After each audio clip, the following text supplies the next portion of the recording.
Price lord. August 21వ తేదీ 2024. ఈ రోజు దేవుని వాగ్దానం. ప్రతి మంచి చెట్టు మంచి ఫలములు ఫలించును, పనికి మాలిన చెట్టు కాని ఫలములు ఫలించును. మత్తయి సువార్త 7వ అధ్యాయం 17వ వచనం.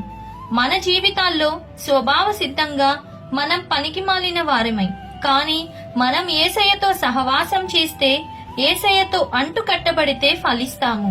మనం రక్షణ పొందాము కాబట్టే మంచి పనులు చేయాలి. మంచి పనులు చేయడం వల్ల మనం రక్షణ పొందలేదు. మన లోపల మంచి ఉంటే మంచి బయటకు వస్తుంది. మన లోపల చెడు ఉంటే చెడు బయటకు వస్తుంది.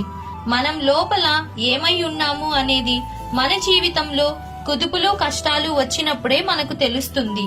కాబట్టి ఈ దిన వాగ్దానం మీ అందరి జీవితంలో నెరవేరాలని కోరుకుంటూ దేవుని సువార్త పరిచర్యలో మీ సహోదరి. ఆమేన్. God bless you.